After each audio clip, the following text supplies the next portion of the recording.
Chers frères et sœurs, amis auditeurs, bonjour. Bienvenue dans le train de la rhapsodie des réalités. Aujourd'hui, le dimanche, le 19 juin, le thème de la rhapsodie des réalités est « L'enlèvement n'est pas un canular ». L'enlèvement n'est pas un canular. L'écriture du jour est Hébreux, chapitre 10, le verset 37. Hébreux, le chapitre 10, le verset 37 nous dit « Encore un peu de temps, celui qui doit venir viendra, et il ne tardera pas. » Alléluia. Le pasteur Christ nous dit que certaines personnes croient que l'enlèvement de l'Église est une mystification. Leur argument, c'est que le mot « enlèvement » n'apparaît nulle part dans la Bible, et même Jésus n'avait jamais parlé de cela. En effet, il y a beaucoup de choses sur lesquelles Jésus ne s'était pas vraiment prononcé. Par exemple, ses disciples étaient avec lui pendant ces quelques années de ministère sur la terre. Cependant, ils ne savaient rien sur le salut que recevraient les païens. Bien qu'il leur a enseigné beaucoup de choses, il n'y avait rien qu'ils pouvaient trouver qui leur permettrait de bien comprendre que les païens devraient recevoir le salut. En fait, lorsque Pierre est allé dans la maison de Corneille, le centenier romain, et que les autres disciples l'ont appris, ils étaient en colère contre lui.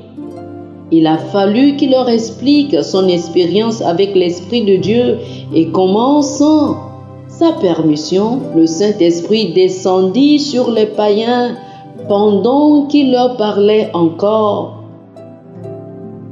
Jacques sonda alors les Écritures et trouva l'endroit où les prophètes disaient que les païens recevraient le salut. C'était leur premier indice jusqu'à ce que le mystère et la révélation du corps de Christ furent donnés à l'apôtre Paul. C'est pareil pour l'enlèvement. Il est possible que vous ne trouvez le mot enlèvement dans aucun verset, parce que au moment où il écrivait, Paul l'a décrit comme étant un mystère. 1 Corinthiens chapitre 15, le verset 51 nous dit « Voici, je vous dis un mystère, nous ne mourrons pas tous, mais tous nous serons changés. » Dans 1 Thessaloniciens chapitre 4, le verset 17, l'Écriture dit « Nous serons enlevés ». C'est le mot grec « harpazo » qui signifie « saisir » et « enlever ». La traduction dans la version latine dit « raptura », qui est en français « enlèvement ». Alors, c'est une erreur de suggérer que ce n'est pas dans la Bible. Mais que personne ne vous séduise, l'enlèvement aura lieu bientôt.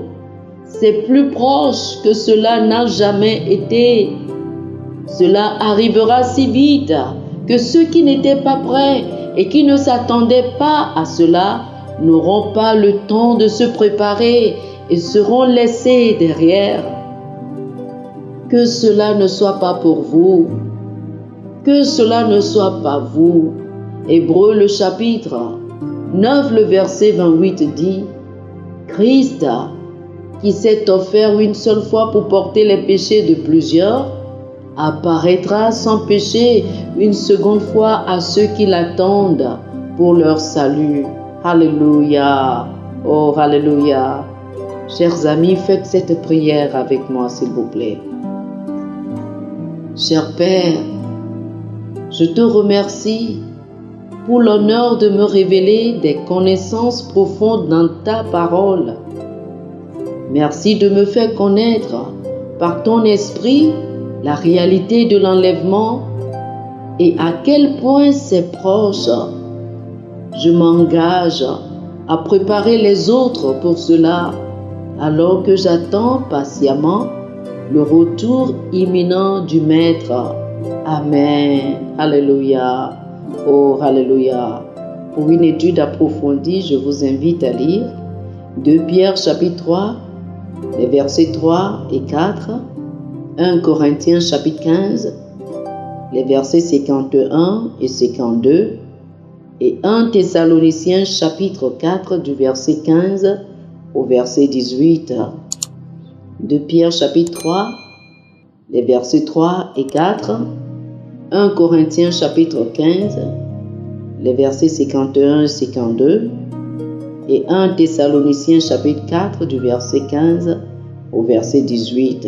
Que le Seigneur vous bénisse. Amen. Chers frères et sœurs, nous espérons que vous avez été bénis par ce dévotionnel. Nous vous invitons à faire de Jésus-Christ le Seigneur de votre vie en priant ainsi.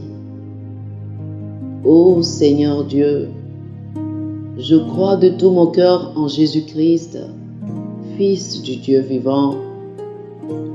Je crois qu'il est mort pour moi et Dieu l'a ressuscité des morts. Je crois qu'il est vivant aujourd'hui. Je confesse de ma bouche que Jésus-Christ est le Seigneur de ma vie à partir d'aujourd'hui. Par lui et en son nom, j'ai la vie éternelle. Je suis né de nouveau. Merci Seigneur d'avoir sauvé mon âme. Je suis désormais un enfant de Dieu. Alléluia. Félicitations, chers frères et sœurs. Vous êtes désormais un enfant de Dieu. Pour recevoir plus d'informations sur comment vous pouvez grandir en tant que chrétien, ou plus pour avoir une copie de la Rhapsodie des réalités, une copie physique ou une copie électronique de ce dévotionnel, veuillez nous appeler sur le 00 228 91 74 69 79 00 228 91 74 69 79. Que le Seigneur vous bénisse abondamment. Amen.